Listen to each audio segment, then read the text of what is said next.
Hi, I'm Josh Carving, and welcome to another Death Battle prediction video. But first, Reverse Flash versus Goku Black.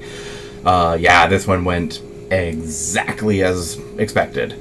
I didn't think they were going to give him Infinite Zamasu. I did not think that Zamasu had any remote chance. The animation was so good. I would probably say that for this season, it's possibly in the, second or third best episode of the season slot in terms of the animation, at least. The only negative really for the entire episode is just that they kind of just dragged out that Beerus punching feat again and just slapped it in the first couple minutes of the analysis and really just left it at that. There's not too much to complain about for this one. They did get the guy who did the It Was Me Barry meme, and just the voice acting for both of them was stellar. Both of the characters were just at full display. The kill was brutal as all fuck. Yeah, just great time all around. And that brings us to the next one, the episode 150 that we have known about for quite a while now. That would be Kool-Aid Man versus Macho Man Randy Savage. I don't watch wrestling, nor do I partake in any of the media, so this was a bit of a weird one to look into, especially considering what the end result is for these two. So in terms of who I think is going to win, the answer is probably Macho Man Randy Savage. In the process of finding some shit out about just the comics and stuff like that for WWE, there's some universal feats. Undertaker has these fucking books that can facilitate the creation of the universe and shit. It's really crazy shit. And then there is a couple other things that he scales to, Hulk Hogan and someone else turned into constellations and we're fighting on as constellations, and it's holy hell. But then ironically enough, you do actually have Kool-Aid Man has a feat where he turns constellations into his own face as well, so you potentially have a match there. But Kool-Aid Man does not have any answer for if they do end up scaling him to the feats with the universal stuff.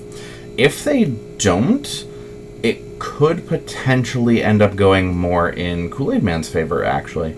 The only speed feat that I saw of particularly high value for Macho Man was that there was a character whose soul traveled across the universe or something, and it got a couple trillion C or something like that, so a couple trillion times the speed of light. Meanwhile, Kool-Aid Man's best feat is running into the sun and shattering it, which is 250 C, so pretty big gap there. But if they don't use that feat, because from what I recall there was some challenging towards it, which is basically that that no one really reacts to the soul while it's moving.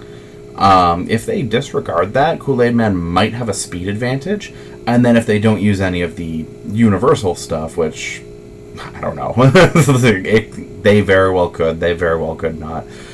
This is a weird one. One of the interesting things that I did find out is that when I first went into this one, I was well, Kool-Aid Man can turn people and mountains and shit into Kool-Aid products, and various he can turn water into Kool-Aid. Could he not just turn Macho Man into Kool-Aid and then be done with the fight right there? But interestingly enough, Macho Man does actually have feat, essentially, in one of his Slim Jim commercials, where he turns from being the logo of Slim Jims in the middle of a wrestling ring, turns back into Macho Man.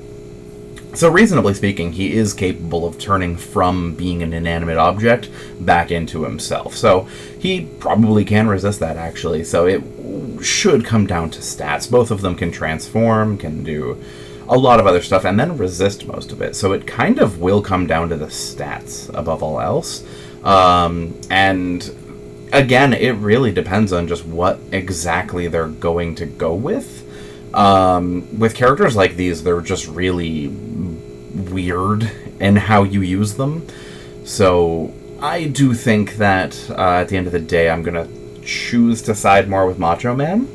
But if they do just explain or go against certain feats, then it could very well go the Kool-Aid Man's way. Yeah, just weird friggin' fight. I'm excited to see it. It's going to be a pretty wild time. And next time we have the Halloween episode, which I think they've already basically confirmed that it'll probably be Alucard's, which I'm hoping that we get Alucard versus Dio. We already knew that it was going to be a vampire episode since last year when they did Saberwolf versus Jean Talbane. So, we'll see. Hopefully, that'll be a very interesting one to go into. There's a lot of misconceptions about that fight, so we will see. Alright, until then, have yourselves a good one.